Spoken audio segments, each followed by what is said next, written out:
색소폰 하면은 비교적 대중적이고 또 동호인도 많은 악기로 그렇게 알려져 있습니다. 그런데 이게 클래식 공연에서 색소폰을 연주하는 것을 보는 것은 좀 흔한 일은 아닌데 사실 클래식 색소폰이 존재는 하고 있습니다. 이렇게 뭐랄까 비교적 대중적이지 않은 클래식 색소폰을 유럽에서 전공을 한 뒤에 돌아와서 우리 한국에서 굉장히 열정적으로 이 클래식 색소폰을 보급하고 있는 우리 서울고등학교 동문이 있습니다. 뭐 이제는 한국뿐만이 아니라 유럽이나 미주 각국에서도 유명세를 얻고 있는 그런 유명한 분입니다. 58회 브랜든 최, 한국명은 최진우 음악가입니다. 깨부채 학당 사상 가장 어린 그런 동문이기도 합니다. 만나서 얘기를 나눠보도록 하겠습니다. 바쁘신데 고맙습니다. 반갑습니다. 예. 연주회가 뭐 계속 있는 걸로 알고 있어요. 6월 달에 뭐 일정도 좀 소개해 주시고 뭐 꽤 바쁘실 텐데 요즘 어떻게 보내시는지 뭐 소개도 좀 해 주십시오. 6월 7일에는 KBS 교향악단과 공연이 있고요. 그리고 또 그 바로 다음 날에는 또 삼척문화예술회관에서 프라임 필하모닉 오케스트라랑 공연이 있습니다. 그리고 또 6월 14일에는 제가 또 색소폰 오케스트라를 제 이름을 걸고 만들었는데요. 네. 그래서 브랜든 색소폰 오케스트라에서는 제가 또 솔리스트가 아닌 지휘자로서 무대에 섭니다. 그래서 일본 게다이 음대 교수로 계신 또 스가와 노부야를 모셔서 협연자로서 함께 공연을 영상 업로드해서 또 하고요. 네.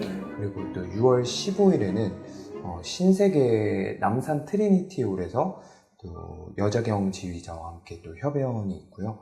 6월 말에는 제가 이번에 베토벤 앨범을 새로 발매하게 되었는데 네. 그 앨범이 이번에 전 세계적으로 발매가 돼서 일본의 도쿄 시부야에 있는 타워 레코드에서 또 앨범 발매 콘서트가 있고 또 7월에는 이제 대만과 중국에서 초청 뭐 이런 리사이틀들이 있습니다. 베토벤은 사실은 클래식 색소폰을 염두에 두고 만든 작품은 사실 없을 거 아닙니까, 그죠? 맞습니다. 전엔 라마니노프 그 작품도 네. 하신 걸로 알고 있는데 네. 그럼 이제 어떤 곡들 주로 골라서 하시는 거예요? 이거 발매하시는 거예요?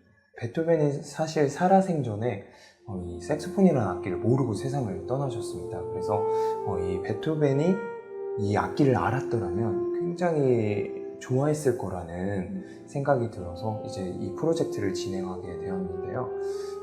베토벤이 작곡한 곡 중에 바이올린 곡 또 제가 이번 앨범에 좀 수록을 해봤고요. 네. 그리고 성악 가곡 멀리 있는 연인에게 라는 곡도 있는데 또 색소폰이 사람의 목소리랑 가장 또 비슷한 악기라고 해서 그 곡도 이번 앨범에 수록해 봤습니다.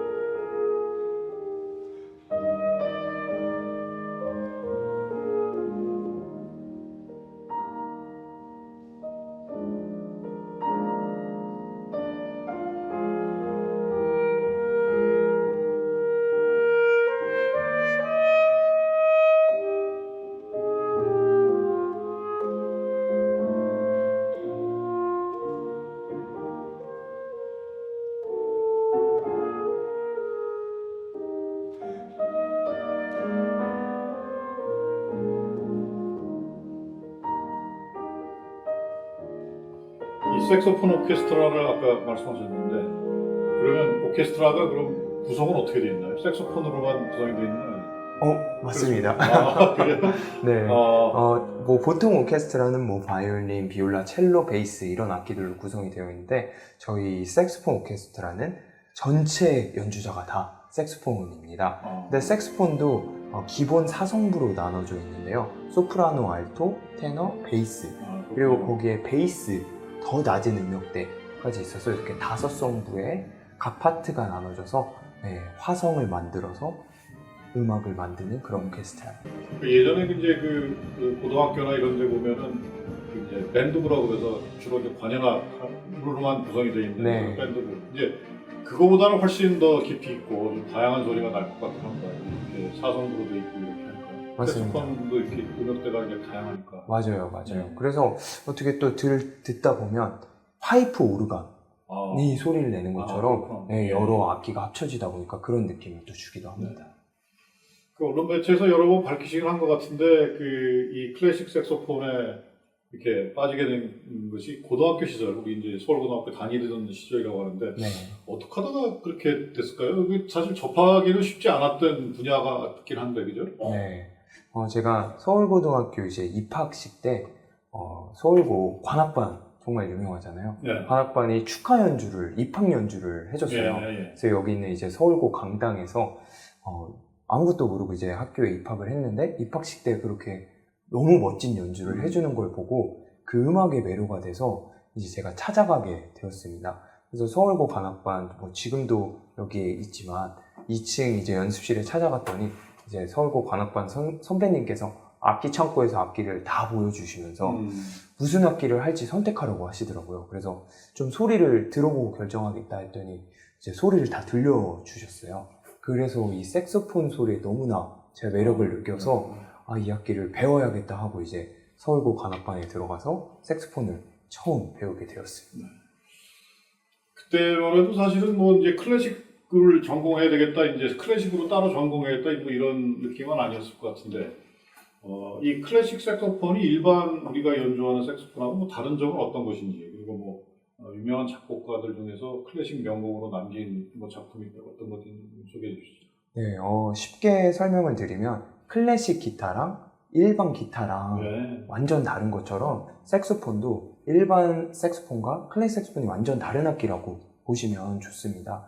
왜냐면 사용하는 마우스피스, 리가추어, 리드, 그리고 심지어 악기 브랜드까지 완전 다른 종류를 사용하기 때문에 내는 음색이라든가 그리고 연주하는 기법들이 아예 다르다고 보시면 됩니다. 그리고 이 클래식 색소폰은 여러분들이 잘 아시는 드뷔시라는 프랑스 인상주의 작곡가가 색소폰을 위한 곡을 작곡해 줬습니다. 예. 그리고 모리스 라벨도 이 클래식 색소폰을 너무나 사랑해서 본인이 항상 오케스트레이션 편곡을 할 때 이 클래식 색소폰 솔로를 넣어주곤 했습니다. 그래서 유명한 곡 볼레로라는 곡과 그리고 무소로스키의 전람회 그림 클래식 색소폰 솔로를 넣어줘서 또 클래식 색소폰이 굉장히 곽감을 받는 곡들도 작곡해 줬습니다. 서두에도 잠깐 말씀드렸는데 이 색소포니스트로서는 처음으로 링컨 센터에서 독주회를 줬었다고요. 네. 어떻게 된 건지는 아니지만 어쨌든 그 상황, 이제 그렇게 하게 된 계기랄까, 네. 누가 이끌어 주신 분이 계시는지 좀 소개를 좀 해주시죠. 제가 유학을 미국에서 했는데요. 이제 석사와 박사를 맞춰갈 즈음에 이제 박사를 그쯤에 이제 제가 알게 된 피아니스트 분이 계셨어요. 그래서 그 피아니스트 분께서 미국에서 리사이트를 너랑 뉴욕에서 꼭 하고 싶은데 같이 어떻게 한번 연주를 해보겠냐는 제안을 먼저 해주셨고 그러면서 너무나 좋다 해서 이제 그분과 함께 프로젝트를 시작하게 되었습니다. 그리고 나서 이렇게 링컨 센터가 사실 어떤 연주자나 무대에 설 수 있는 건 아니고 굉장히 그런 절차나 이런 것들이 까다로워요. 그렇겠죠. 네. 그래서 이제 피아니스트 분께서 또 좋은 그런 기획자분들을 만나게 해주셨고 그래서 거기서도 제 앨범이라든가를 다 들어보시고 그렇게 연결이 돼서 링컨 센터에서 공연을 성황리에 마치게 되었습니다. 그 링컨 센터에서 한번 연주를 하게 되면 연주자로서 좀 인정을 받고 지명도라든가 이런 것도 조금 올라가고 그런 얘기가 되나요? 네, 굉장히 개인적으로는 저에게 잊을 수 없는 경험이 되었고요. 또 그때 이제 뉴욕에 있는 클래식 음악 평론가 분들도 굉장히 많이 오셔서 또 좋은 코멘트들을 많이 해주셔서 또 어떻게 보면 연주자로서는 말씀하신 대로 그런 좀 좋은 기회인 것 같습니다.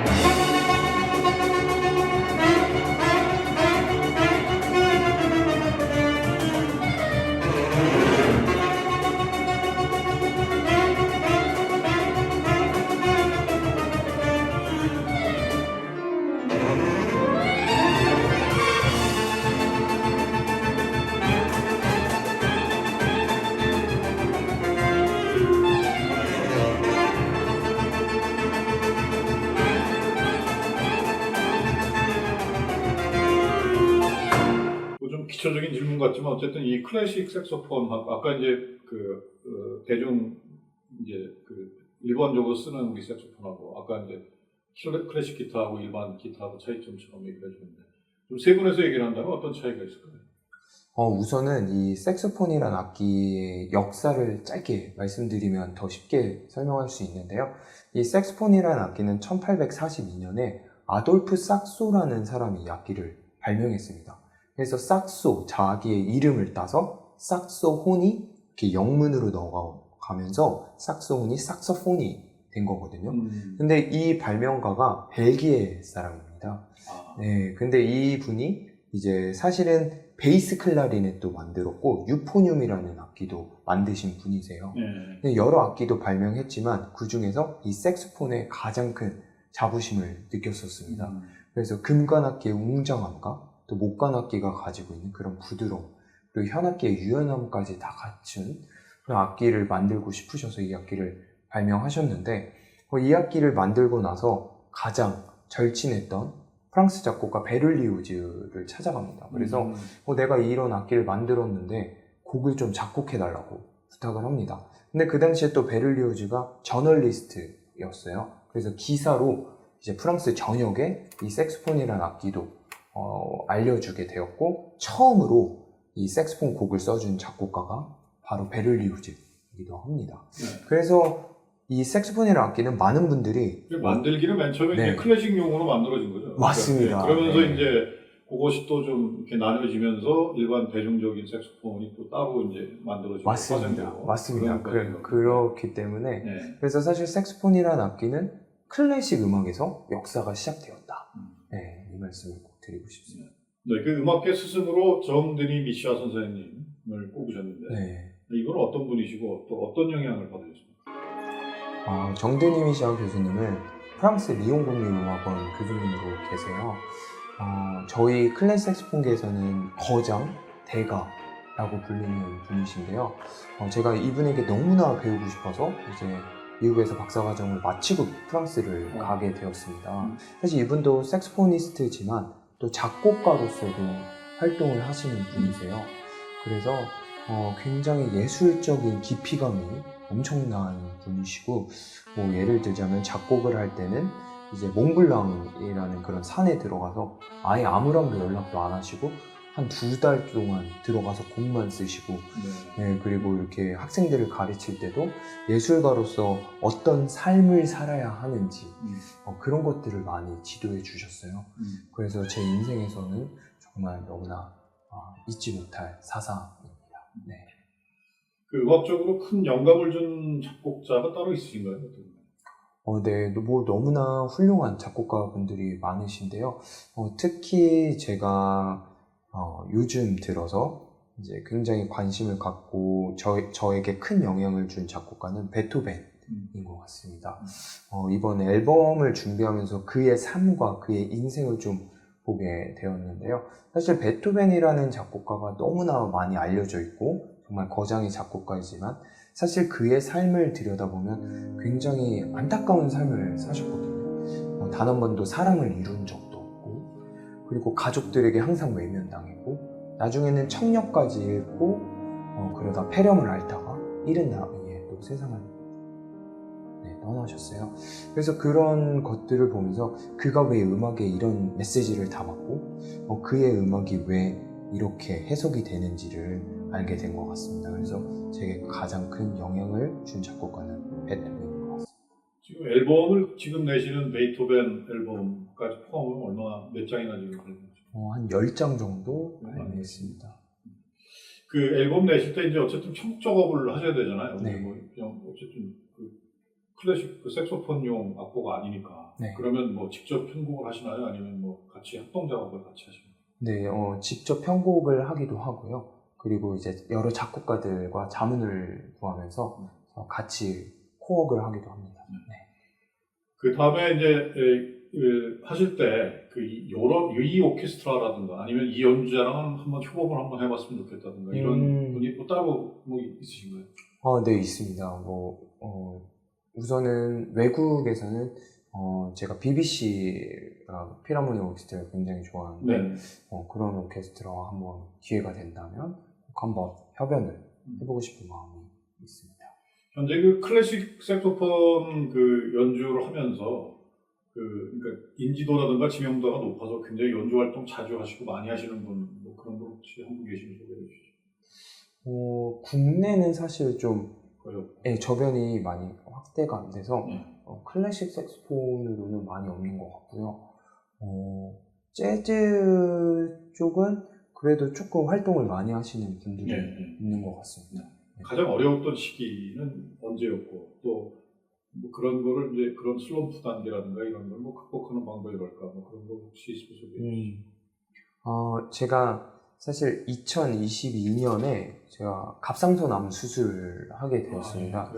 좀 어린 나이였는데 그래도 이제 그 당시가 어떻게 보면 연주자로서 가장 큰 저에게 고비?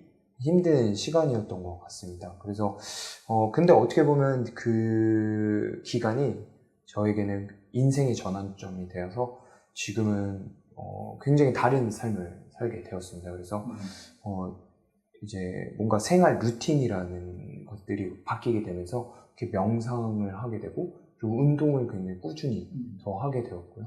그리고 독서를 좀 더 많이 하게 되면서 어떻게 보면 음악가로서 또 제 인생의 전환점을 맞이하면서 제 음악에도 아주 좋은 영향을 끼치게 된 것 같습니다.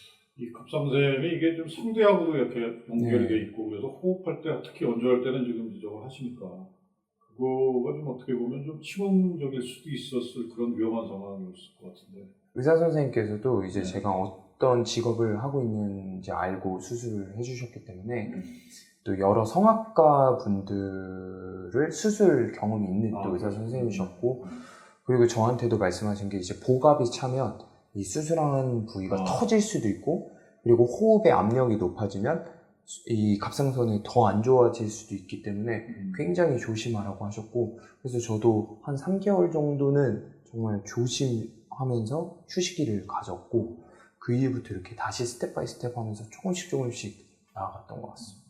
그래도 뭐 극복을 했다니 다행입니다. 네.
클래식 색소폰 저변을 뭐 본인을 위해서도 그렇고 하여튼 그 악기 자체로도 그렇고 어쨌든 저변을 넓혀야 되겠다는 그런 의무감도 좀 있을 것 같은데 현재 그런 것을 위해서 어떻게 활동을 하고 계신지 좀 소개해 주시죠.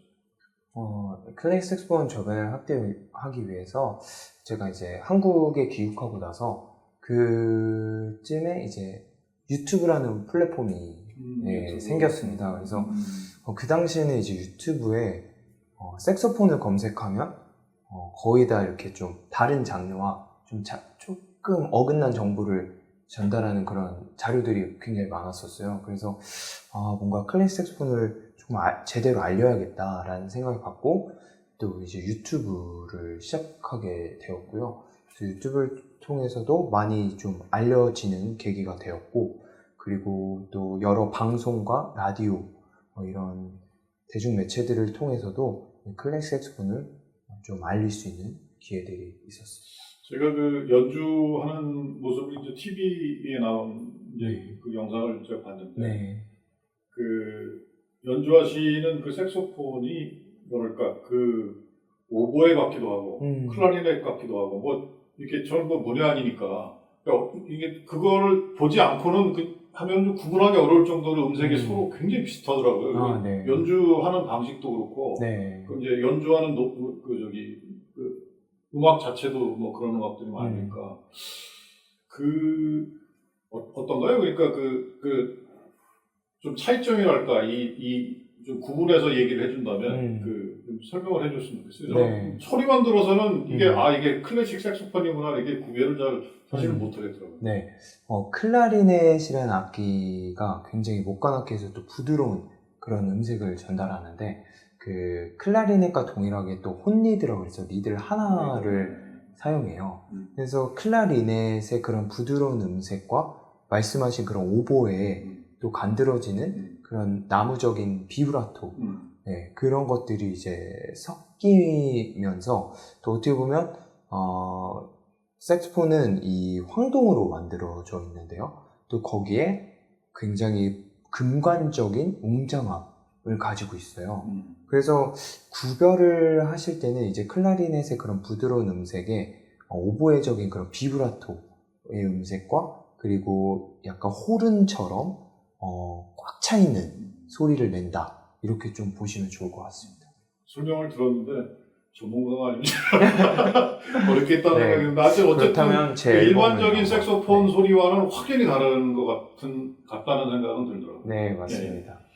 그 요즘에 이제 뭐 K-컬처 해서 뭐 이제 K-팝이 전 세계로 휩쓸고 있고 사실 뭐 K-클래식도 뭐 이제는 뭐 쇼팽 콩쿠르부터 비롯해서 네. 뭐 전 세계적으로 우리나라 음악가들이 뭐 사실상 굉장히 넓게 활동하고 있는데 어떻습니까? 그런 모습 보면서 나는 어떻게 좀 해야 되겠다 아니면 뭐 이런 기대가 있다 하는 뭐 그런 것들이 있다면 얘기해 주시죠.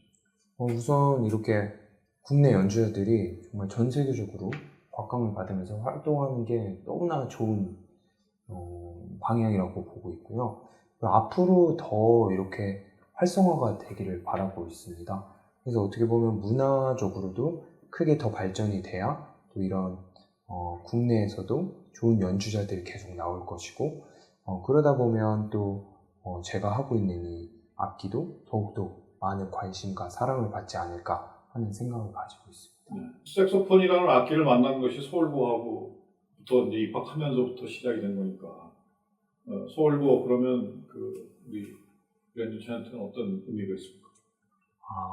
정말 특별한 의미입니다. 사실 제가 서울고에 오지 않았더라면 지금의 저는 없었을 것입니다. 네, 서울고에 입학을 할 때 관악반이 연주해주는 그 순간이 제 인생을 바꿔놨고 그리고 서울고에서 축제 기간 때 공연을 하게 됐었는데요. 그때 이 서울고 강당 야외 무대에서 공연을 했던 게 아직도 잊혀지지가 않습니다. 그때 축제 때 제가 솔로를 연주했었는데요. 그때 그 받았던 박수에 온몸에 전율과 소름이 돋아서 이 음악을 평생 해야겠다 라는 생각을 갖고 지금까지 걸어올 수 있었거든요. 네, 그래서 다시 한번 이 서울고등학교에게 큰 감사함을 전합니다. 네. 그 고교 시절에 뭐 사실 우리 학교가 좀 어떻게 보면 좀 자율적인 분위기는 아니기 때문에 뭐 그렇긴 한데 그래도 그 음악 활동을 하면서 그리고 고교 서울고를 다니면서 제일 기억에 남는 일 그리고 또 은사라든가 아니면 친구 이런 분들이 있으면 좀 소개해 주십시오. 네. 서울고 하면 정말 좋은 추억이 너무나 많은데요. 우선은 이렇게 넓은 교정에서 공부를 할 수 있었던 것, 그것도 너무나 좋은 추억이었고, 그리고 또 재밌었던 추억은 제가 학교를 다닐 때도 두발 자유가 아니었어요. 네. 그리고 그때 서울고 또 동문 선생님들이 학교에 계셨었습니다. 네. 그래서 그중 과학 선생님이신데 서울고 동문이신데 이제 오토바이를 타고 항상 이 학교 복도를 다니셨던 분이 계셨어요. 복도를? 네. 네. 그래서 왜 그러셨을까? 그래서 항상 근데 정말 신기한 게 이 서울고가 너무나 잘 만들어서 오토바이로 다 통할 수 있더라고요. 이렇게 계단도 이렇게 올라가고, 그래서 그 오토바이를 타고 항상 그 후배이자 학생들을 굉장히 엄하게 혼내셨던. 본인은 네. 오토바이 타고 다니면서? 네, 그랬습니다. 이거는 네, 그 특별한 추억이 기억이 네, 있네요. 네, 클래식 연주자를 꿈꾸는 사람도 있을 거고, 또 뭐 가수를 하겠다고 생각하는 후배들도 뭐 많이 있을 거고, 어쨌든 이렇게 음악을 하고 싶어하는 분들에게 후배들에게 조언을 해준다면 어떤 얘기를 해주죠? 사실 우리 서울고등학교가 굉장히 공부를 잘하는 그런 학교기도 하고 그런 이미지도 가지고 있습니다. 그리고 굉장히 훌륭한 선배님들이 많으시기 때문에 서울고에서 사실 음악을 한다는 것이 쉽지는 않은 선택입니다. 하지만 만약에 본인이 정말 이 일을 좋아하고 너무나 가슴 뛰는 일이라고 생각이 든다면 절대 포기하지 말고 본인이 정말 사랑하는 가슴 뛰는 일을 해라 라고 말해주고 싶습니다. 네. 클래식 연주인으로서 추구하는 음악관, 그리고 앞으로 색소포니스트로서 나는 이제 이런 일을 해보고 싶다, 이런 포부 같은 거 마지막으로 한마디 해주시죠. 네, 저는 아까도 말씀드린 것처럼 그런 저의 인생의 전환점을 겪고 나서 이 악기랑 평생 동반자로서 늙어가고 싶다라는 생각이 듭니다. 그래서 어떻게 보면 클래식 색소폰계의 백건우 같은 존재가 되고 싶은데요. 평생 늙어서도 이 악기와 함께 음악을 많은 분들에게 전달함으로써 또 저의 음악이 조금이나마 위로가 되기를 바랍니다. 네. 오늘 누구든 뭐 인생은 마라톤이라고 했습니다. 이 자기 분야에 자기를 이렇게 내던지면서 이렇게 인생을 개척해 나간다는 것이 참 쉬운 일이 아닌데, 그걸 위해서 우리 브랜든 최 동무는 정말 자기 분야를 정말 열심히 개척해 나가는 그런 분이 아닌가 싶고, 또 서울고등학교가 이분의 어떤 인생에 굉장히 큰 전환점을 만들었다는 점에서 우리 서울고 동문으로서 참 훌륭한 일을 하고 있다, 이렇게 생각이 듭니다. 오늘 뭐 바쁘신 시간 내주셔서 고맙고요. 오늘 좋은 얘기 많이 들었습니다. 고맙습니다. 감사합니다.